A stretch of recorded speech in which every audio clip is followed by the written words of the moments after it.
Bhilai Bharatiya Janata party Yuva Morcha के महामंत्री विशालदीप नायर ने भेंट मुलाकात कार्यक्रम में कहा कि 2023 के होने वाले विधानसभा चुनाव में युवा मोर्चा की रहेगी बड़ी जिम्मेदारी। सत्ता में भाजपा लौटे, इसको लेकर युवाओं ने कसा कब। मेरे साथ विशालदीप नायर जी हैं, जिनको भिलाई भाजपा युवा मोर्चा का महामंत्री बनाया गया है। आइए उन्हीं से बात करते कि उनके जीवन में यह कैसे उपलब्धि मिली और कैसे जुड़े ये भाजपा युवा मोर्चा में और कौन कौन से पद में रहे, यही सब विषय को लेकर हम इनसे चर्चा करेंगे। प्रभात टीवी में आपका स्वागत है सर। भैया बहुत बहुत धन्यवाद और प्रभात टीवी के सभी व्यूअर्स को मेरा वंदन।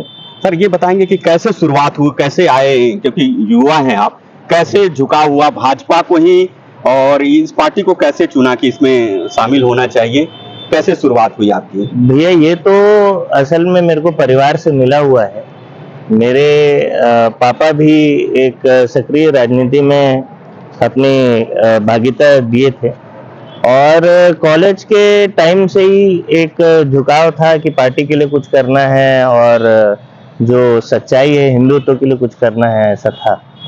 तो ऐसा करते करते धीरे से हम संगठन का काम करते करते बतौर कार्यकर्ता काम किए, पार्षद चुनाव में भी काम किए और उसके बाद में विधायक के चुनाव में भी काम करने का मौका प्राप्त हुआ।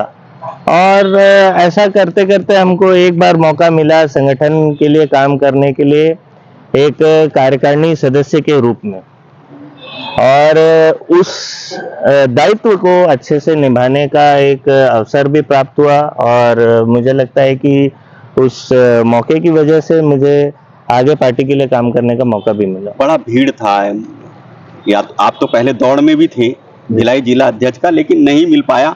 महामंत्री मिला, भीड़ भी था। महामंत्रियों में भी बहुत सारे ऐसे युवा थे जो सक्रिय थे, बहुत राजनीतिक में दखल भी रखते हैं। युवाओं की एक टीम भी थी, आपके साथ भी टीम है जी। तो इस संघर्ष के बीच में कैसे आपको मौका मिला?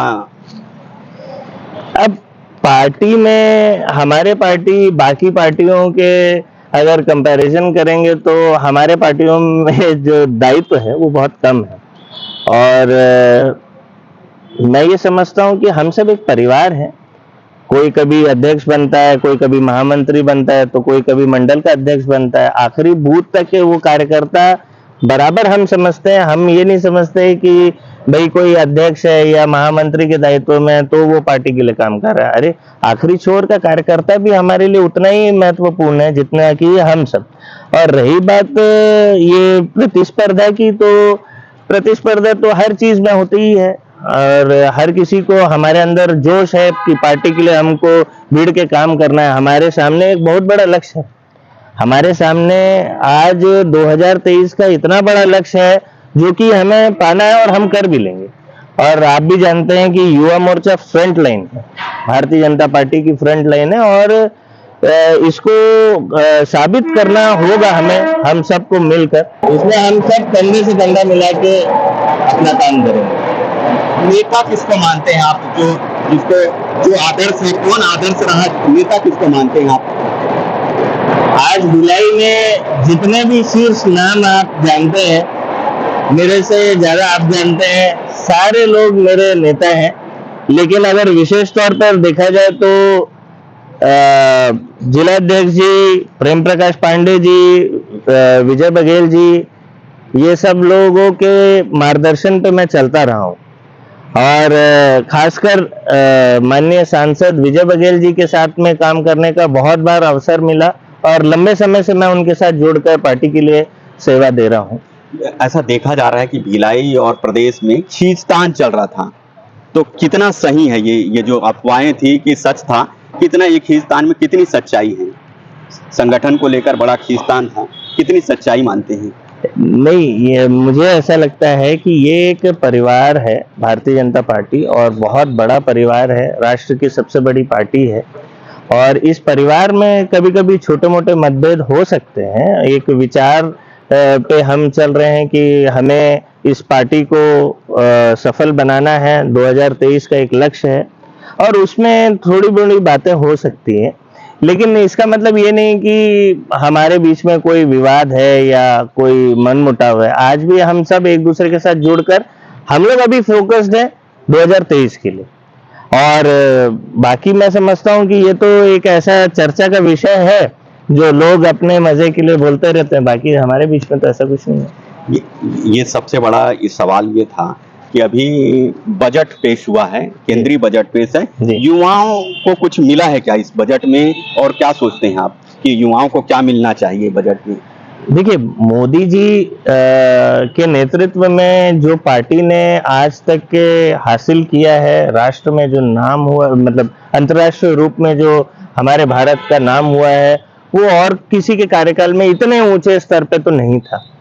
और हम ये समझते हैं कि ऐसे मंदी के दौर में जो बजट इस मोदी सरकार ने पेश किया है, वो तारीफ तो हमारे पक्ष वाले और विपक्ष वाले दोनों कर रहे होंगे। हाँ, हालांकि क्या है, सामने आगे आकर विपक्ष वाले बोलते नहीं है। हमारे युवाओं को रोजगार देने का वादा किया था, बड़ा रोजगार देंगे, लेकिन ऐसा कुछ दिखता तो नहीं है कि रोजगार मुहैया करा दिए मोदी जी। वो पकोड़ा बेचने को बोलते हैं रोजगार, आप क्या मानते हैं? देखिए, अभी तो आप भी उसमें एक हिस्सा थे। अभी बीच में रेलवे से रिलेटेड, पोस्ट ऑफिस से रिलेटेड 70,000 युवाओं को नौकरी दिया गया, अभी हाल ही फिलहाल की बात है। और मैं ये समझता हूं कि प्रयास और उस विचारधारा को लेकर मोदी जी बहुत सही काम कर रहे हैं। और मुझे लगता है कि इतना बड़ा देश है, इतना पॉपुलेशन है हमारे देश में, युवाओं का पॉपुलेशन सबसे ज्यादा है, तो ये विषय क्या है कि रिजॉल्व करने के लिए भी थोड़ा समय लग रहा है। और मुझे ऐसा लगता है कि मैं पार्टी से जुड़ा हुआ हूँ, इसलिए ये नहीं बोल रहा हूँ, लेकिन जनरल पब्लिक के बीच में भी ये है कि मोदी जी कर रहे हैं काम, युवाओं के लिए भी कर रहे हैं। और उसके कॉन्ट्रास्ट में तो यहाँ छत्तीसगढ़ में तो हमें छत्तीसगढ़ सरकार से तो कुछ भी नहीं दिखता है। अभी जो कार्यकारिणी बनी है, कुछ पद बचे हुए हैं, वो कब तक हो जाएंगे? उनको अभी जल्द से जल्द हम लोग विस्तार करेंगे। हमारे माननीय अध्यक्ष ब्रजेश बिजपुरिया जी और हमारे युवा अध्यक्ष अमित मिश्रा जी के नेतृत्व में विस्तार होना है, और हम लोग सब लोग मिलकर इस विस्तार को एक ऐसा मजबूत टीम बनाने का प्रयास करेंगे जो 2023 में कारगर साबित होगा। 2023 का चुनाव होना है इस बार विधानसभा। युवाओं की क्या भूमिका रहेगी, भाजपाओं की क्या भूमिका रहेगी, कैसे फाइट करेंगे कि फिर से हम सत्ता में आ जाएं? क्योंकि अभी कांग्रेस की सरकार है। हाँ। और अभी बहुत अच्छा, मेरे हिसाब से तो भूपेश जी बहुत अच्छा काम कर रहे हैं, तो कैसे कैसे फाइट करेंगे? क्योंकि ज्यादा उनके पास अभी विधायक हैं, तो कैसे फिर से आप लोग आ पाओगे? क्या तैयारी है, क्या रणनीति है, कुछ बताएंगे? माननीय मुख्यमंत्री जी अच्छा काम करते हैं, ऐसा आपने कहा। मैं ये समझता हूं कि वो अच्छा बात करते हैं। उनके काम से ज्यादा धरातल में सिर्फ बातें हैं। उन्होंने रोजगार भत्ते की बात अभी फिर से छेड़ी।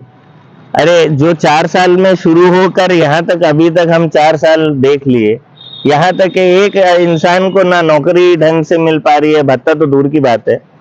तो मुझे लगता है कि पहली बात तो ये है कि इस पार्टी के सच्चाई जो है वो धरातल में लोगों को मालूम चल गई है। लोगों को ये मालूम चल गया कि कांग्रेस सिर्फ बातें करती है और सिर्फ जुमला है।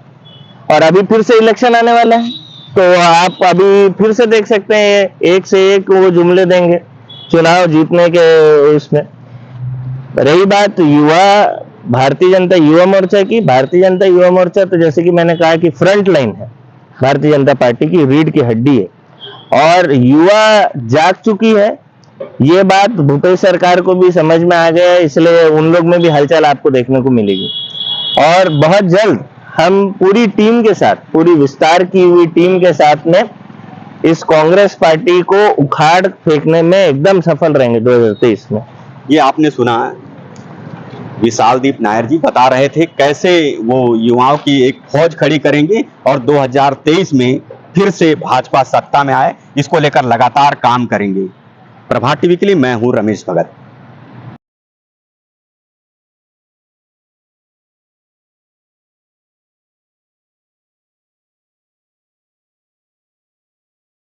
गुर्दे की पथरी के लिए बी क्वीन सिरप का उपयोग करें। नो साइड इफेक्ट, आयुर्वेदिक दवा। अधिक जानकारी के लिए मिस कॉल करें 81 20 200 500 पर।